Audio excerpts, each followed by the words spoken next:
बिस्मिल्लाहिर्रहमानिर्रहीम, अस्सलाम वालेकुम। आप देख रहे हैं हेड ऑन और मैं हूं मुनीब फारूक। आज पाकिस्तान तहरीक इंसाफ के लिए एक और बुरा दिन था।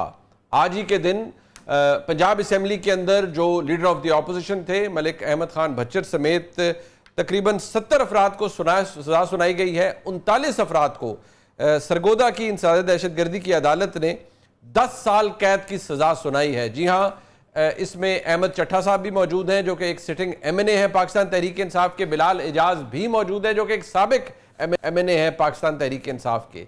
इस फैसले के बाद मलिक अहमद खान भच्चर अपनी सीट से हाथ धो बैठे हैं। वो इस वक्त एक कन्विक्टेड शख्सियत बन चुके हैं और नाअहल हो चुके हैं। साथ ही MNA अहमद चट्टा साहब भी अपनी सीट से हाथ धो बैठे हैं।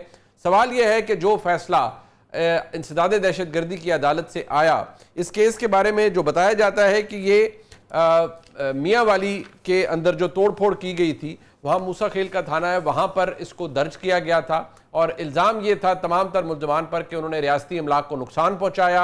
9 मई के रोज़ तोड़ फोड़ की, जो कुछ भी हुआ वो सबके सामने है। हुकूमत का क्लेम ये है कि ये तमाम फैसले बुनियादी इंसानी हुकूक के ऐन मुताबिक और तमाम तर दस्तयाब जो शवाहिद हैं, एविडेंस है और शहादतें, उनकी बुनियाद पर कानून के ऐन मुताबिक दिए गए हैं।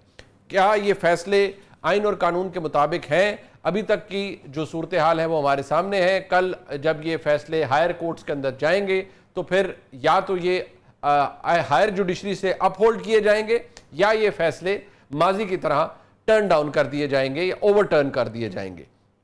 ये वो तमाम मामला है जो हम इस वक्त अपने मेहमानों के सामने रखेंगे। अपने मेहमानों का तारुफ करवा लेते हैं। हमारे साथ मौजूद हैं जनाब सेनेटर डॉक्टर हुमायूं महमद साहब, सीनियर रहनुमा है पाकिस्तान तहरीक इंसाफ के। बहुत शुक्रिया डॉक्टर साहब आपका। और हमारे साथ मौजूद हैं जनाब बैरिस्टर अकील मलिक साहब, वज़ीर मुमलिकत हैं कानून और इंसाफ के। बहुत शुक्रिया बैरिस्टर साहब आपका भी। अकील मलिक साहब, मैं आपसे आगाज़ करना चाहूँगा। आज कुछ देर पहले भी आपने एक प्रेस कॉन्फ्रेंस की। आज एक तबाहकुन फैसला ही आया पाकिस्तान तहरीक इंसाफ के लिए। सरगोदा की इंसदाद दहशतगर्दी की अदालत है, 39 अफराद को सज़ा और सबको 10-10 साल सज़ा। अहमद खान भच्चर साहब को भी, बिलाल एजाज जो कि फॉर्मर MNA है उनको, अहमद चट्टा साहब जो कि मौजूदा MNA हैं उनको भी बड़ी आई एम श्योर अदालत ने कुछ शवाहिद की बुनियाद पर ही दी होगी ये सज़ा। लेकिन क्या आपने अभी, क्योंकि इस पर प्रेस कॉन्फ्रेंस भी की है, आपको ये बहसियत एक वकील मैं पूछ रहा हूँ आपसे, आपको यकीन है कि ये दस्तयाब शवाहिद और शहादतें ऐसी थीं जिनके बयान पर ये सज़ा सुनाई गई है?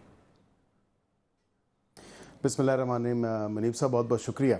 देखिए, बिल्कुल जो शवाहिद दस्तयाब थे अदालत के सामने, जो पेश किए गए, जो इन्वेस्टिगेटिंग ऑफिसर या इन्वेस्टिगेटिंग अथॉरिटीज़ ने इकट्ठे किए, चाहे वो एमेचर वीडियोज़ हों जो कि एडमिसिबल हैं एविडेंस के तौर पे, उसी के साथ आपकी दीगर जो इनकी आपस में गुफ्तगू थी या दो दीगर मामला थे, और सबसे बड़ी बात है CCTV।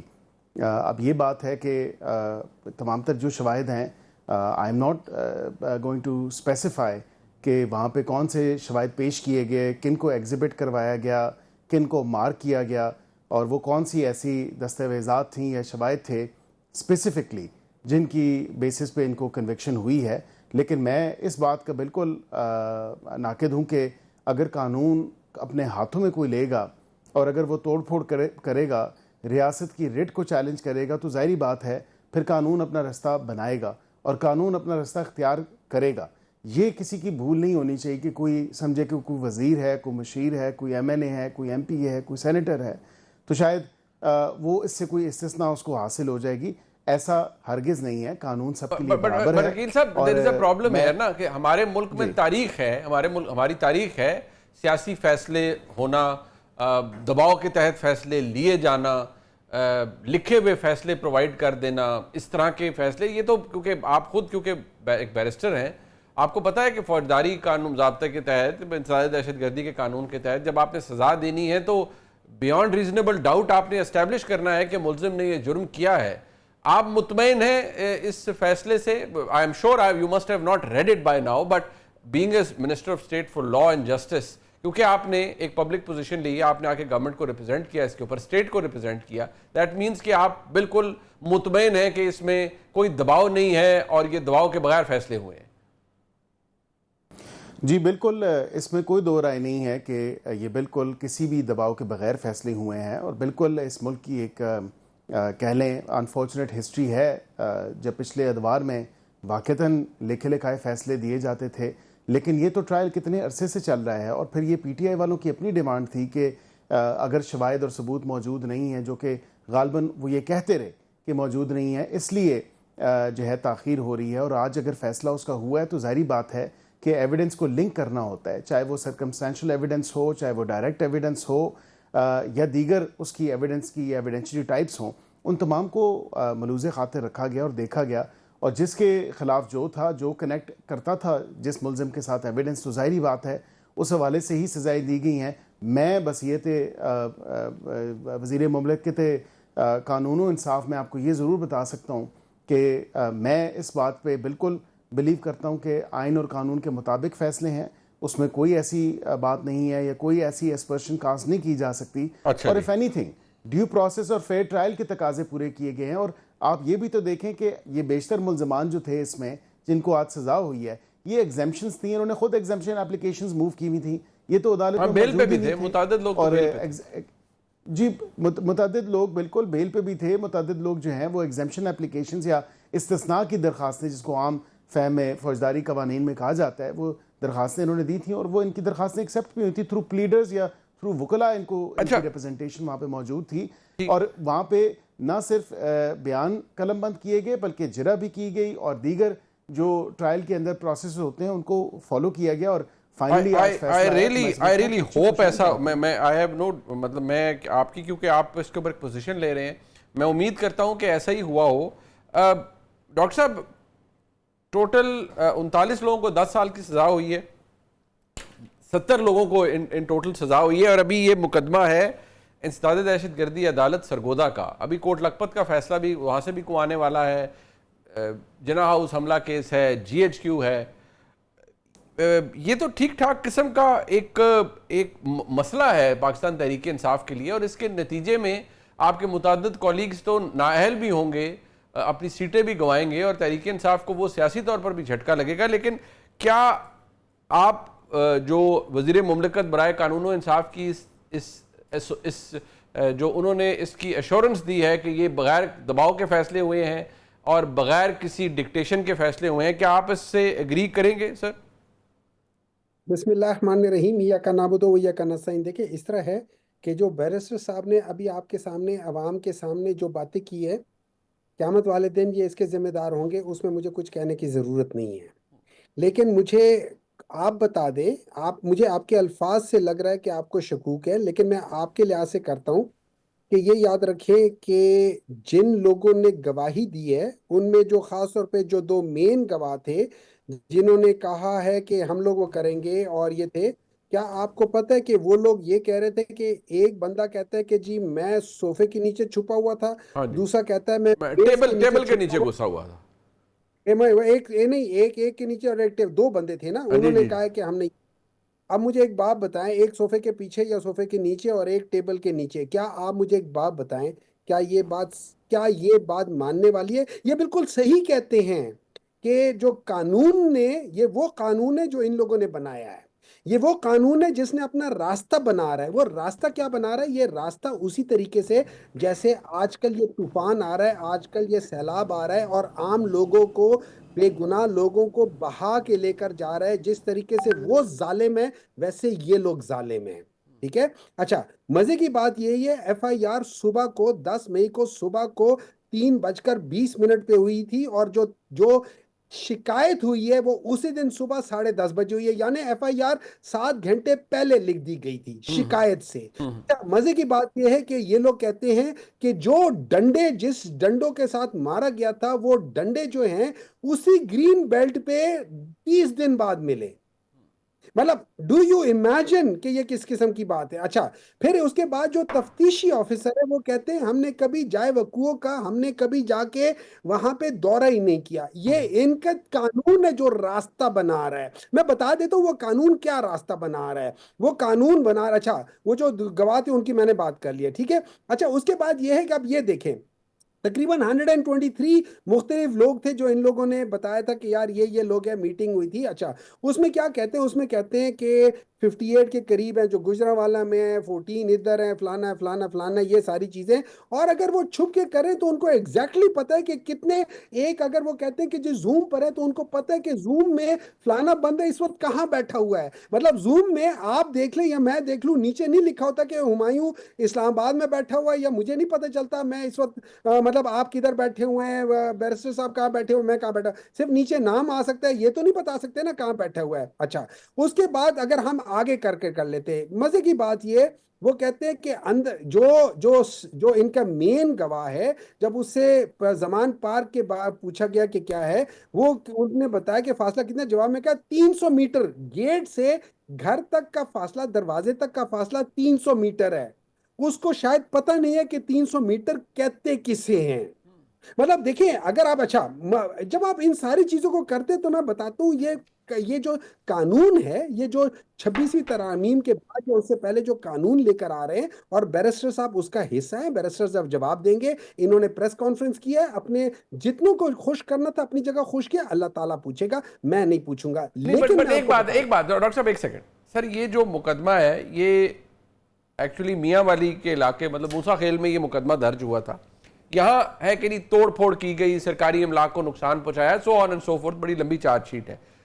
जो आप फरमा रहे हैं वो कॉन्स्पिरेसी, वो पिंडी भटिया की मीटिंग और फिर वो डंडे बरामद हुए, वो और केसेस 9 मई के हैं जिनके अंदर ये तमाम चीजें, यहाँ तो तोड़ फोड़ का मामला है। सवाल ये है कि क्या दो ही चीजें हैं ना, वो कह रहे हैं कि सीसीटीवी फुटेज मौजूद है, वीडियो एविडेंस मौजूद है कि इन लोगों ने तोड़ फोड़ की, तो अगर है तो फिर तो कोई इशू नहीं होना चाहिए। देखिए देखिए, बिल्कुल, अगर सीसीटीवी फुटिंग मौजूद है, ये कानून के अल्फाज हैं, बियॉन्ड रीजनेबल डाउट आपने मेरी शनाख्त करनी है। जी हाँ, ऐसे ही बियॉन्ड रीजनेबल डाउट जी आपने मेरी शनाख्त करनी है। जी। अगर आपको मेरा रंग का नहीं पता, आपको मेरा हुलिया का नहीं पता, जो बंदा वो कर रहा है वो बता नहीं रहा है कि क्या है क्या नहीं है, देर इज अ डाउट, आप मुझे इस पे नहीं कर सकते। लेकिन जो रास्ता बन रहा है वो रास्ता ये कर रहा है कि जिस चोर दरवाजे से ये लोग आए थे, उस चोर दरवाजे को बड़ा कर रहे हैं, उसकी दीवारें करके ये कर रहे हैं कि और जितने साथ बाकी जो लोग हैं, मतलब चोरों के साथ बात दफा होता है ना कि आपने वो हाइस्ट या जो चोरी करनी होती किसी बैंक में, तो आपने जरा बड़ा सामान लेकर आना होता है, तो आप उसके लिए जगह बड़ी कर रहे हैं। तो अच्छा ये जी। क्या कर रहे हैं? जगह बड़ी कर रहे हैं। जगह बड़ी करने के तरीके क्या हैं? अब पहले इन लोगों ने हम लोगों को हमारे वोट चोरी किए, उसके बाद इन लोगों ने हमारे ये इसको चोरी किया, ये जो रिजर्व सीट थी वो किया। अब ये क्या करे? अब ये हम हमारे लोगों को मुख्तलिफ केसेस के बेसिस पे उनको डिस्क्वालीफाई करेंगे, उसके बाद वहां पे नहीं, री बट इलेक्शन डॉक्टर साहब, करवाएंगे। जो आपका इस्तदलाल है सर, जो आपका आर्ग्यूमेंट है, बसद एहतराम, अगर मैं उसको, if I am to take it the way it is, जैसे आपने फरमाया है, दैट मीन्स कि सिरे से कुछ हुआ ही नहीं। बट सर, इशू ये है कि ये तो हम डिनाई नहीं कर सकते कि तोड़ फोड़ भी नहीं हुई, ये तो हम डिनाई नहीं कर सकते कि सरकारी अमलाक को नुकसान नहीं पहुंचा। बट क्वेश्चन इज कि अगर एविडेंस है, मैं आपकी बात को सेकंड करूंगा, लेकिन अगर आप ये फरमा दें कि एविडेंस है तो ठीक है सजा, अगर एविडेंस नहीं है तो गलत है सजा। मैं आपसे, देखिए, मैं आपसे एग्री कर रहा हूं। अगर जिन लोगों को चाहे वो चट्टा साहब है, चाहे वो डॉक्टर हुमायूं है, चाहे वो फलाना जो भी है, आप उनका एक सीसीटीवी ले आए, जी आप उन्हें कहे वो देखो हुमायूं, तुम्हारे हाथ में वो डंडा था, जी। तुमने वो तोड़ा है, that is beyond reasonable doubt, आप मुझको सजा दो। तो सर अगर आपने आप नहीं ये किया ना, कहते हो, इसीलिए आप किसी मुकदमे में भी नहीं है ना, आपको कोई गिरफ्तार करेगा इंशाल्लाह, ना आपको सजा होगी, क्योंकि आपने कुछ किया ही नहीं। नहीं सर, इस तरह है, मैं आपको एक बात बताता हूँ, इनमें से किसी ने कुछ नहीं किया। मैं आपको बता देता हूँ, जो आप सीसीटीवी में देखेंगे उनमें से ज्यादातर वो लोग होंगे जिन्होंने नकाब पहने हुए, और उनके जूते जो हैं वो मतलब आप ये समझ ले कि पंजाब के पुलिस वाले जो जूते होते हैं वो वाले जूते हैं। राइट उनके जी। हाथों में डंडे देख अच्छा। लें, उनके हाथों में डंडे देख लें, उनके हाथों में डंडे देख लें, वो काले वाले वो जो डंडे होते हैं, या वो जो मोटे डंडे नहीं होते जो पुलिस वालों के पास होते होते हैं, आप वो डंडे देख लें, वो शीशे करके देख लें, बहुत सारी जगहों पे करके देख लें। हमारा तो मौकफ ही यही है, हम क्यों कहते हैं कि सीसीटीवी लेकर आओ, और उसके अंदर जिन लोगों का अगर वो आता है, तो मैं तो, मतलब हर एक कहता है, इमरान खान ने कहा है, मैं कह रहा हूं हर एक कहता है आप जरूर सजा दो। बात यह है बैरिस्टर साहब, एक तो ये चले, वो अब क़यामत को हम सब ने अल्लाह को जान देनी है, वो तो अब एंड के मामला अल्लाह के पास ही हैं। बट सवाल ये है कि डॉक्टर साहब ये कहते हैं कि ये लोग तो नकाब पहने हुए थे, ये कैसे आइडेंटिफाई हो गए कि मलिक अहमद खान बच्चे रहे, या अहमद चट्टा साहब हैं, या बिलाल एजाज साहब हैं? आप या सीसीटीवी फुटेज सरेआम सबको दिखाएं, जो कि खान साहब का भी मुतालबा रहा है। अगर नहीं दिखाते तो फिर इसका मतलब है कि वो तो ये उन्होंने तो ऑलमोस्ट ये एक्यूज किया है ना कि ये तो सरकारी लोग थे जिन्होंने सब तोड़फोड़ की। देखिए, ये एलिगेशंस की हद तक तो बिल्कुल बड़ी अपीलिंग बात लगती है कि शायद सीसीटीवी मौजूद नहीं है या वो डंडे फलां जगह से मिले। रिकवरी देखें किसी भी टाइम हो सकती है, और रिकवरी ज़ाहिरी बात है कि कई दिनों बाद भी हो सकती है। अगर डंडों की तोड़ फोड़ के मामले में अगर डंडे थे, एज ए वेपन यूज़ किया डंडों को, ज़ाहिरी बात है वो रिकवरी आपने भी देखा कि 2-2 महीने 3-3 महीने बाद भी कई केसेस में रिकवरी हो जाती है। इसमें तो कोई ऐसी बात नहीं है, कोई रिकवरी प्लांटेड तो नहीं है। ये अब इनके अपने जहन की इख्तरा हो सकती है। मैं तो ये इस बात को आपको ज़रूर कहूँगा कि जो मटेरियल ऑन रिकॉर्ड अवेलेबल था in the shape of evidence, वो बिल्कुल अप्रिशिएट किया, और बियॉन्ड रीजनेबल डाउट ज़रा सा भी देखें शक का फ़ायदा अगर हो तो वो हमेशा मुल्ज़म को जाता है, और ये बेसिक्स हैं फौजदारी कानून के। तो ज़ाहिरी बात है कि जब इस चीज़ में जज साहब ने अप्रिशिएट किया उस एविडेंस को जो उन मुल्ज़मान के ख़िलाफ़ था, तो उसको जब अप्रिशिएट किया तो उन्होंने देखा कि इसमें तो कोई मिसिंग लिंक नहीं है किसी सर्कमस्टांशियल एविडेंस में, या अगर कोई डायरेक्ट एविडेंस आ रहा है तो उसमें कोई मिसिंग लिंक नहीं है, और वो तमाम तर एविडेंस जो है वो एज इट इज़ वहाँ पे मौजूद है। आई एम श्योर कि उस एविडेंस से भी जो है करवाया होगा, इन्होंने कन्फ्रंट करवाया होगा मुल्ज़मान को कि भाई आपके खिलाफ ये, और जो ज़ाब्ते फौजदारी के मुताबिक होता है तमाम तर मामला, कि भाई आपके खिलाफ ये सबूत है, आप क्या कहते हैं, हाउ डू यू प्लीड। और उसके बाद जो मुल्ज़मान जिन पे इनके वकला ने जिरा की, तो अगर जिरा में कोई ऐसी बात है, देखें मैं ये मेरी गुजारिश ये है मुनीब साहब कि मैं ये इस बात पे तो कहता हूँ कि जी बिल्कुल ये आइन और कानून के मुताबिक है, फेयर ट्रायल के तकाजे पूरे हुए, ड्यू प्रोसेस पूरा हुआ, तमाम तर मामलात ओपन जो है सबके सामने थे, वो सारा मामला सामने आया। अब यहाँ पे ये बात कह देना कि नहीं जी हमारी इत्तलात ये हैं या हम ये समझते हैं कि एविडेंस मौजूद नहीं था, तो एक फॉर्म तो मौजूद है ना इनके पास, तो फौरन अपील फाइल कर दें। जब अपील फाइल वो तो है, बट मसला ये ना आप पर बैरिस्टर साहब बात ये ना सर, आप पर जो इल्जामात है ना वो हुमायूं अहमद साहब ने तकरीबन आप मतलब ये कि आप जो निज़ाम हुकूमत है, आपको तो उन्होंने कुछ चोरी के 2-3 इल्जाम, एक उन्होंने कहा कि आपने नकब लगाई, आपने वोट चोरी किया 2024 में, फिर आपने मखसूस नशिस्तें चोरी की, फिर वो कह रहे हैं अब आपका इससे भी दिल नहीं भरा तो अब आप हमारे लोगों को सजाएं दिलवा रहे हैं, उन्हें नाअहल करवा रहे हैं। उन्होंने तो आप पर चोरी प्लस के इल्जाम लगाए हैं, जो कि वो उनके मुताबिक कि सब ये 9 मई को तो फॉल्स फ्लैग कहते हैं ना, डॉक्टर साहब की भी गुफ्तगू से यही लगता है। देखिए, फॉल्स फ्लैग एक ऐसा फॉल्स फ्लैग था कि 200 से ज़ायद मकामात पे एक बिल्कुल प्लानिंग के साथ, एक तरतीब के साथ तमाम तर मामलात हो गए कैरी आउट, कितने प्रिसीजन के साथ ये तमाम तर वाक़यात हुए। और एक नहीं, अगर खाली लाहौर में हो या खाली पिंडी में हो तो मैं समझ सकता हूँ, लेकिन मुल्क के इतने मकामात पे किस तरह आपने लोगों को ले आए जला। और मैं यकीन करें 9 मई को मेरी अपनी ज़ाती प्रॉपर्टी पे, जो मेरी फैमिली की प्रॉपर्टी है, उसमें कम अज़ कम 70 से 80 लाख रुपए का नुकसान हुआ, तोड़ फोड़ की गई, उसको आग लगाने की कोशिश की गई, मेरी अपनी फैमिली के मेंबर को टारगेट करने की कोशिश की गई, मेरे चचा को। मैं यकीन करें, और वो ये खाली ये नहीं था, जब आप एक मॉब लेके आते हैं केयरफुल प्लानिंग के साथ, प्रिसीजन के साथ, क्यूरेशन के साथ, तो फिर जाहिर बात है उसको फिर वो आपके कंट्रोल में नहीं रहता। और यही हुआ कि जब इन्होंने मॉब अनलीश किया तो फिर इनके कंट्रोल में नहीं था। जहां पे ये इलेक्शन चोरी की बात करते हैं, माजरत के साथ कैसा इलेक्शन चोरी, मतलब केपी में अगर देखें ना, सेनेट के मामला कल आई एम श्योर आपने शो इसी पे किया होगा, सेनेट के इंतखाबात पे, और वहां पे 45-47 यकजां 2 कालिब हो गए। फिर अब वहां पे तो कोई देखे ना कोई मामलात ही नहीं रहे, ना बंदा ना बंदा नवाज, और वहां पे तो बात ना बंदा रहा ना बंदा नवाज। मैं बिल्कुल यही कहने वाला था, आपने मेरे मुंह के अल्फाज छीन लिए। तो मैं तो ये आपसे जरूर कहूंगा, मेरी औकात यही है कि मैं सिर्फ मुंह के अल्फाज ही छीन सकता हूं, वैसे तो हुकूमत इतनी तगड़ी है कि उससे कुछ नहीं छीना जा सकता। चलिए बात ये, और जहां पे देखिए रिजर्व सीटों वाली बात है, वो भी आइन और कानून के मुताबिक हुआ। किसने कहा था कि ऐसी पार्टी को जाके ज्वाइन कर लें जो पार्लियामेंट में मौजूद नहीं, जिसके अपने चेयरमैन ने इलेक्शन कंटेस्ट नहीं किया। मसला ये है ना, पर आपने वो एक होता है कि आप किसी के साथ जुल्म करें, आपने भी जो आलाए जुल्म है वो बड़ा ही सख्त किस्म का रखा। आपने तो उन्हें डिप्राइव कर दिया सिरे से। कम से कम 12 जुलाई 2024 के फैसले में वो 39 से 41 का फर्क तो जज साहिबान ने रखा था ना, उन्होंने कुछ ना कुछ तो तहरीक इंसाफ के खाते में डाला था। इस दफा के फैसले ने तो, क्योंकि वो पब्लिक डॉक्यूमेंट है तो मैं कह देता हूँ, सिरे से ही हर चीज चौपट कर दी तहरीक इंसाफ के लिए, तो उनके पास तो कुछ ना बचा। अब आप कह रहे हैं कि उनकी गलती है। इलेक्शन कमीशन से अपनी मैं नाराजगी सर आ का रहा हूं। इजहार करें ना। इलेक्शन कमीशन ने अगर कुछ गलत किया तो वो इलेक्शन कमीशन उसको दुरुस्त करे। सर वैसे मैं वैसे डॉक्टर साहब एक बात है, मैं डॉक्टर साहब के पास जाते हुए मैं भी हैरान हूं, डॉक्टर साहब भी हैरान होंगे सर, कि पिछले साल जब फैसला आया था तो उस पर अमल दरामद कोई नहीं हुआ पूरा 10-11 महीने। इस दफा फैसला आया तो एतवार को भी अमल दरामद हो रहा है और बहुत कुछ हो रहा है। चले, ये भी हमारे मुल्क में तारीख ही है।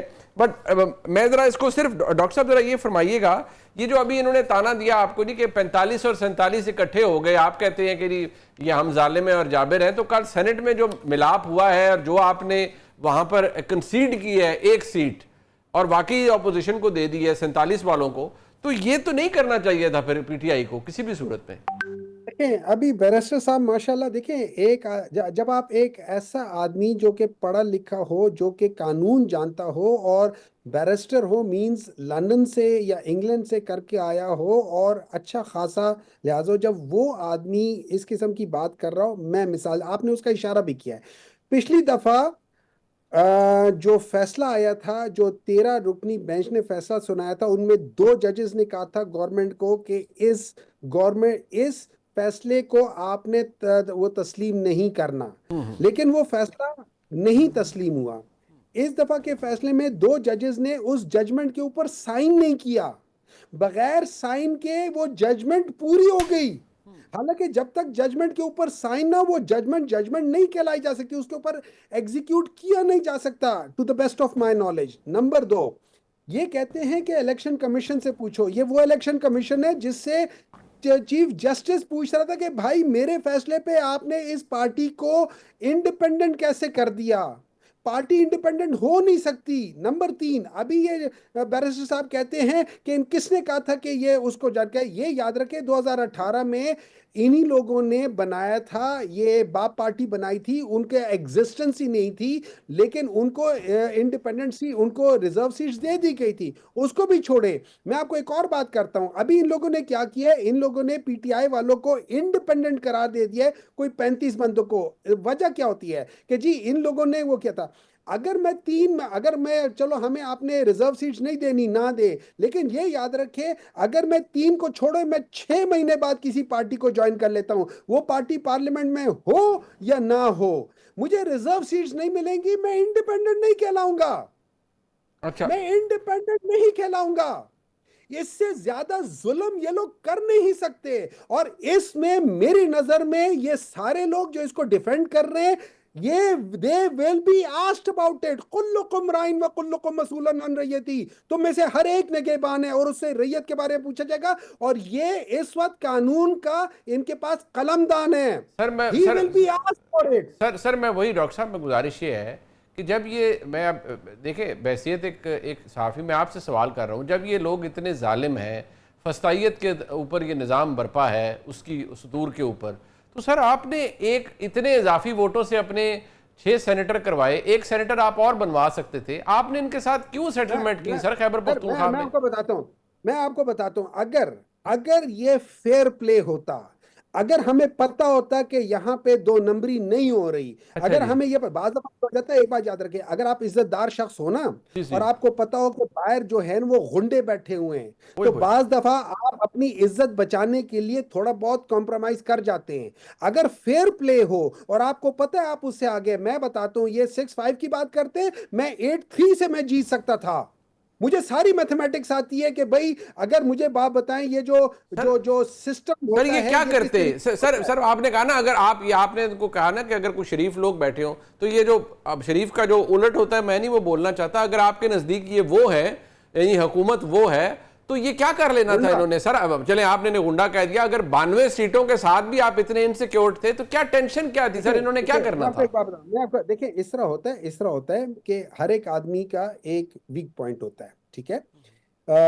फर्ज करें, मैं जो जितने भी पार्लियामेंटेरियन, जितने भी आप, मैं, जितने भी हैं, हमको कहीं ना कहीं से गवर्नमेंट के थ्रू फोर्स किया जा सकता है, कभी इधर कभी उधर कुछ ना कुछ कह सकता है। इन्होंने हमारे 32 कैंडिडेट्स को एज एन इंडिपेंडेंट डिक्लेयर कराया हुआ था। अच्छा अब जी। उसके अंदर मेरा फिर भी ये ख्याल था कि मैं पर्सनली ये समझता हूँ हमने जो जो डील किया है, मैं पर्सनली उसके खिलाफ हूँ।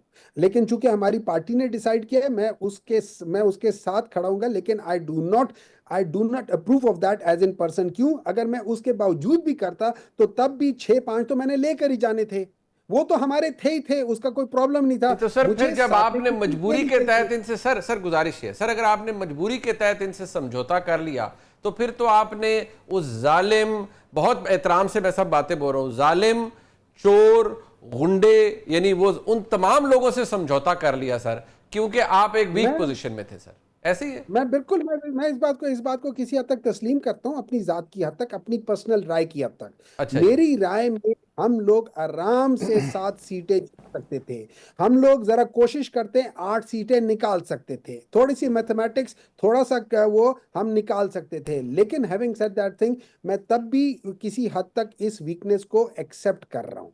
ठीक है आगे सर, बोलिए। मैं बिल्कुल, आप इसको एक्सेप्ट कर रहे हैं सर, इस बात को भी क्या एक्सेप्ट, ये माजी की बात है, लेकिन मैं जरूर चाहूंगा क्योंकि you are a very honourable man and मुझे हमेशा आपसे बात करके बहुत मजा आता है।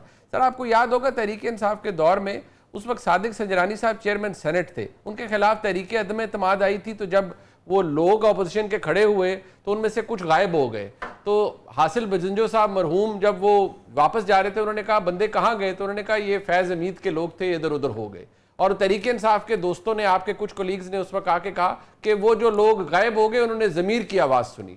सर उस वक्त भी जुल्म हुआ सर था, तो मैं आपको आपको लगता है कि बताता दैट हूँ। Was also wrong? मैं सर मैं उस इलेक्शंस में बैठा हुआ था, जी मैं जी। उधर ही था, हॉल के अंदर था। जी बिल्कुल सर। ठीक है, मैं आपको बता देता हूँ, हुआ ये था कि जब उसके अंदर जब सारे लोग खड़े हुए थे, तो वो उस जगह पे सारे लोग नजर आ रहे थे। जी जी। उसके बाद जब वोटिंग हुई थी तो पीएमएलएन वालों ने पीपल्स पार्टी के खिलाफ वोट नहीं दिया। जी जी। पीएमएलएन के 14 बंदों ने वो वोट गलत कास्ट किया था, जी जी बिकॉज जी। दे नेवर वांटेड के पीपल्स पार्टी वाले वहां बने। ठीक। ये बात एक्चुअली हुई है। बिल्कुल। और ये बात एक्चुअली इन्हीं के पार्टी के लोगों ने उसके अंदर कही है कि बात ये हुई है। तभी तो उसके बाद फिर इस बात को ज्यादा उछाला नहीं किया। जब वो लोग चले गए थे, गिनने के लिए करके गए थे, वहां पे वो लोग आराम से वो चीजें निकलवा सकते थे कि कौन सा क्या क्या नहीं है, और वहां पे इसके शवाहिद भी मौजूद थे बिल्कुल सर, कि ये बिल्कुल बिल्कुल ऐसे ही, लेकिन वो किसी के कहने भी नहीं हुआ होगा ना सर, वो तो आप भी नहीं सर, जानते वो हैं। कहने में नहीं नहीं नहीं नहीं नहीं नहीं मेरा मैं जाती तौर पे मुझे पता है कि दैट वाज कि वो पीपल्स पार्टी वाले नहीं चाहते थे कि पीएमएलएन वाले नहीं चाहते थे कि पीपल्स पार्टी वाले हों। That was a political manoeuvring हुई थी उसमें। मेरा नहीं। हाँ, आप किसी पे इल्जाम लगा दो, आप जनरल फैज पे लगा दो, आप हुमायूं पे लगा दो, आप इमरान खान पे लगा दो, आप किसी पे सर वो लगा दो, मैंने नहीं, लेकिन मेरी तो इतनी औकात ही नहीं, मैं इतना ताकतवर आदमी नहीं हूं, तो वो सर मरहूम आपकी भी हासिल बड़ी बजंजो औकात साहब है ने कहा सर। था। सर वो तो सर हासिल सर बजंजो आपकी भी साहब ने बड़ी कहा था औकात सर। है। अच्छा। Having said that thing, I can tell you what I have seen within the parliament, what I have seen and what my interpretation was, that is what I have told you। और मैं बड़ी ईमानदारी से अल्लाह को हाजिर नाजिर जान करके कह रहा हूं कि मैंने जो देखा मैंने वो सुनाया। Towards the end Aqeel Malik साहब, इतने अलकाबात से आपके निज़ाम, आपकी हुकूमत को डॉक्टर साहब ने नवाजा है, any last word that you can add? देखिए, मैं तो यही कह सकता हूँ कि हम सर फेंक के मेहनत कर रहे हैं पाकिस्तानी कौम के लिए, पाकिस्तान के लिए, और पाकिस्तान का जो वक़ार है उसको बहाल करने के लिए, पाकिस्तान की मईशत की बेहतरी के लिए हम तो सारे वो इक़दाम उठा रहे हैं पाकिस्तान के नौजवानों के लिए। तो हमें तो अपना काम करना है और हमें अपने काम से मकसद है। ये लोग क्या करें, क्या करते रहे, अब जो किया है उसकी तो सज़ा मिलनी है। इनके उन लोगों को जो 9 मई के मुकदमात में मुलविस हैं, इनको अच्छा लगे ना अच्छा लगे, कभी कहते थे कि अदालतें फ़ैसला नहीं कर रही, जब अदालतें फ़ैसला करती हैं फिर भी इनको फ़ैसले पसंद नहीं आते। तो ये एक ऐसी ही सूरत हाल है, ऐसी एक सिचुएशन है जिस पे अब इससे ज़्यादा और मैं क्या तबसरा करूं। मैं सिर्फ यही कह सकता हूं कि जो जिसने किया है उसकी बिल्कुल उसको प्राइस पे करनी पड़ेगी। और ये मतलब बस आपने छोड़ना किसी को हुकूमत नहीं, अपने काम पे फोकस रखे हुए है। छोड़ना आपने किसी को हुकूमत नहीं। अपने काम पे फोकस रखे हुए है। बिल्कुल ठीक है। मैं शुक्रिया अदा करूंगा जनाब बैरिस्टर अकील मलिक साहब का और सेनेटर डॉक्टर हुमायूं अहमद साहब का। इस वक्त पाकिस्तान में बेतहाशा बारिशें हुई हैं, फ्लैश फ्लड्स आए हैं, जरा इस पर बात कर लेते हैं। जो सूरत हाल नहीं बन रही है, अभी भी हालात गंभीर हैं। दानिश बेग हमारे साथ मौजूद हैं। अगर मैं ये कहूँ माहिर मौसमियात हैं, और जो इस वक्त हालात हैं मुल्क के अंदर बारिशों के हवाले से, हमने अर्बन फ्लडिंग, फ्लैश फ्लड्स को भी हमने देखा है, हमने जो मॉनसून है उसके पैटर्न को भी तब्दील होते हुए देखा है। इस दफ़ा भी ये कहा जा रहा था कि शायद ये मॉनसून आने से पहले ही बारिशें हुई, फिर आपने ना सिर्फ फ्लडिंग देखी बल्कि क्लाउड बर्स्ट भी देखा। ये जो सब कुछ हो रहा है इसके पीछे कौन सी वजूहात है? बहुत शुक्रिया दानिश साहब आपका। सबसे पहले तो ये बताइएगा, ये एक स्पेल पहले आया है और आज फिर शुरू हुआ, और जिस तरह से ये सब कुछ हो रहा है ये मेनली किस चीज़ से ट्रिगर हो रहा है? इज इट दी, एक तो नॉर्मल फिनोमेना है जिसकी बात हर कोई कर रहा है कि ग्लोबल वार्मिंग से पूरी दुनिया अफेक्ट हो रही है, पाकिस्तान शायद उन 10 ममालिक में से 12 ममालिक में से एक है, बट कैसे अफेक्ट कर रहा है पाकिस्तान को ये? बहुत शुक्रिया मनीष साहब प्रोग्राम में मदद करने के लिए। तो मानसून का आपने जैसे सवाल किया कि इस पर इतना एक्टिव क्यों है, तो थोड़ा टेक्निकल उसका एनालिसिस कर लेते हैं। तो जब भी हमारे पास कुछ पैरामीटर्स होते हैं जो पॉजिटिव जाए, तो मानसून जो होता है हमारे पास सर्ज आती है या एक्टिव होता है, तो उसमें एक सबसे इंपॉर्टेंट पैरामीटर है जिसको हम कहते हैं MAM एनॉमलीज, टेम्परेचर एनॉमलीज। उसका मतलब होता है मार्च, अप्रैल और मई में जो हमारे पास पाकिस्तान और सब कॉन्टिनेंट है उस पर टेम्परेचर एनॉमलीज क्या थी। तो इस साल जो थी वो एनॉमलीज ऑलमोस्ट 2 डिग्री से ज्यादा थी, और 2022 में वो 2.5 डिग्री से ज्यादा थी। तो जितनी एनॉमलीज ज्यादा होती है, आप एक इसको एज समझ लें एक मॉडल के, जितनी लैंड हीटअप ज्यादा होगी इतनी वो ओशन जो करंट्स होते हैं या जो इंडियन ओशन है वहां से मानसून हवाओं को अपनी तरफ खींच पुल अप करती है, और उतना जो कन्वेक्शन है वो ज्यादा होती है हमारे रीजन्स में। 2022 में इस तरह हुआ था, 2010 में भी यही सिचुएशन थी। फिलहाल 2025 का जो मानसून है अभी अबव नॉर्मल चल रहा है, तकरीबन 25% जायद बारिशें हो चुकी हैं, और आने वाले दिनों में भी बारिशों के जो मुतअद्दिद स्पेल हैं वो मुतवक्के हैं। लेकिन अगस्त के शुरू से इसमें एक ब्रेक एक्सपेक्टेड है, और इसके साथ साथ जो एक और एक फैक्टर है उसको कहते हैं पैसिफिक डेकेडल ऑस्किलेशन, वो भी नेगेटिव चल रही है कुछ सालों से, जिसके तहत हमारे पास 2020 के बाद मानसून काफी एक्टिव है हर साल। अच्छा, अब जिस तरह से जो इसका हमारे सामने एक इम्पैक्ट आया है, अब हमने कुछ दिन पहले फ्लड्स देखते हैं, अब आज रावलपिंडी इस्लामाबाद में हो रहे हैं। आपके एनालिसिस के मुताबिक ये जो अब एक नया फेज है इसका, ये कितने दिन जारी रहेगा, और कौन कौन से और एरियाज हैं पाकिस्तान में जो कि ज्यादा अफेक्ट हो सकते हैं इससे? तो अभी एक इन्फॉर्मेशन आपसे शेयर करना चाहूंगा। हमारे पास ये जुलाई था इस्लामाबाद पिंडी में, इट वाज वेटेस्ट, मतलब 2008 के बाद ये वेटेस्ट जुलाई चल रहा है हमारे पास पिंडी इस्लामाबाद में। इसके साथ साउथ पंजाब, सेंट्रल पंजाब में भी काफी रेंज हुई हैं। चकवाल के एक्सट्रीम इवेंट को सबको पता है जिससे फ्लडिंग हुई है। तो ये भी जो अभी फेज है, एक्टिव फेज ऑफ मानसून, जो फेवरेबल पैरामीटर्स हैं, ये तकरीबन 10 दिन जो होगा ये एक्टिव स्पेल रहेगा, और अगस्त के शुरू में उम्मीद है कि इसमें थोड़ी कमी आ जाएगी। ये जो नॉर्मली जारी बात है, आप वार्निंग्स भी होती हैं मुख्तलिफ, जो गवर्नमेंट के सतह पर भी आती हैं, सब कुछ होता है, बट ये जिस तरह की फ्लडिंग है इसको अवॉइड किया जा सकता है, या considering the amount of damage it has caused, या जो आज भी वाकयात और इस्लामाबाद पिंडी में जो हो रहे हैं, ये इसको रोका जा सकता है, या ये रिगार्डलेस है कि आप जितनी मर्जी तैयारी कर दें with this type of rainfall या फ्लैश फ्लड्स, आप कोई चीज़ कंट्रोल नहीं कर सकते? अगर इस्लामाबाद पिंडी का मुझसे स्पेसिफिक आप पूछते हैं, तो इसमें कई कंपोनेंट्स हैं। इसमें एक अर्ली वार्निंग सिस्टम का है जो एंटीसिपेशन है, फिर मिटिगेशन है। तो अगर एक जनरल टेरेन है इस्लामाबाद पिंडी की, पोटोहार की, उसमें आपके पास एक हिली एरिया है और हिल टॉरेंट्स हैं। तो पहले हम एडवाइजरीज इशू करते हैं हिल टॉरेंट्स के आसपास के एरियाज को। लेकिन इसमें जो मसला, एक तो अर्ली वार्निंग सिस्टम्स का है, लेकिन फिर हमारे इंफ्रास्ट्रक्चर का मसला आ जाता है। अगर हमारा इंफ्रास्ट्रक्चर मौजूद है लो लाइंग एरियाज में जो डेवलपमेंट हो रही है, जैसे हमारे पास पिंडी के एरियाज आज फिर काफी फ्लडिंग हुई है, उन एरियाज में जो एक लो लाइंग एरियाज हैं जिसमें बैरिया के एरियाज हैं वगैरह वगैरह, तो वो एरियाज बेसिकली उसमें फिर एक कंपोनेंट आ जाता है डेवलपमेंट का, उसका रियल स्टेट का कंपोनेंट आ जाता है, और उसके साथ पहले अर्ली वार्निंग हम दे सकते हैं, उससे चीजें जो है संभल भी सकती हैं। लेकिन अगर डेवलपमेंट किसी तरीके से हमारे पास लो लाइन एरियाज में होती रही, तो हमें तकरीबन हर 2 साल 3 साल बाद इस तरह की इवेंट्स के लिए तैयार रहना पड़ेगा। सो ये लो लाइंग एरियाज में जारी बात है, आज भी जो एक हाउसिंग सोसाइटी में ये वाकया हुआ वो लो लाइंग एरिया ही है जहाँ पर इस तरह का आता है, ये मामलात होते हैं। तो ये तो चले पिंडी इस्लामाबाद स्पेसिफिक है।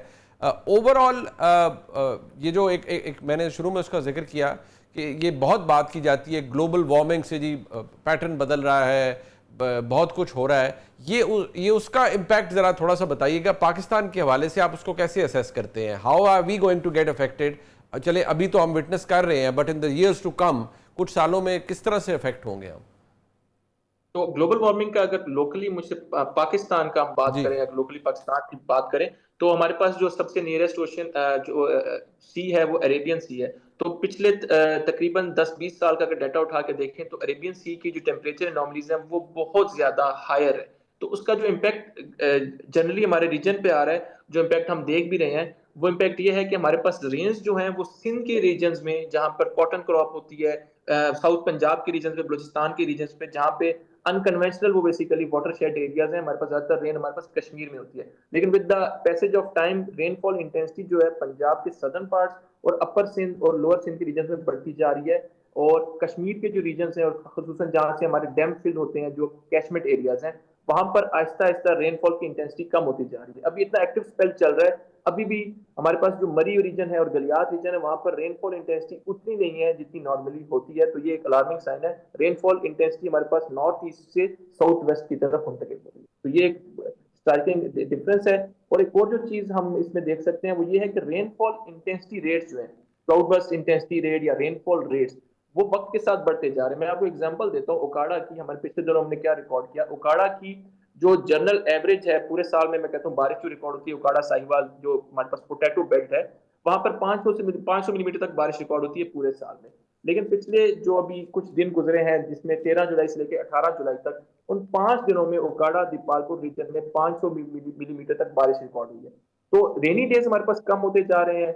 हब्स की शिद्दत, आप ऐसे होगा पूरा महीना हब्स होगी, आखिरी दिन एक इंतहाई टोरेंशियल रेनफॉल होगी। तो इस तरह के इवेंट ज्यादा है, रेन की इंटेंसिटी इंक्रीज हो रही है और रेनी डेज जो है वो कम होते जा रहे हैं। तो ये एक जो है एक कैरेक्टरिस्टिक है हमारे पास क्लाइमेट चेंज और राइट, ग्लोबल वार्मिंग का। ठीक, बहुत शुक्रिया, बहुत साहब आपने हमारा साथ दिया इस हवाले से। जो एक एजुकेटेड जो एक एनालिसिस है पाकिस्तान में बदलती हुई मौसमी सूरत हाल की, वो हमने आपके सामने रखना। प्रोग्राम आपने देखा जी, इसका फीडबैक हमें ज़रूर दीजिएगा देखने का। बहुत शुक्रिया, खुदा हाफिज़।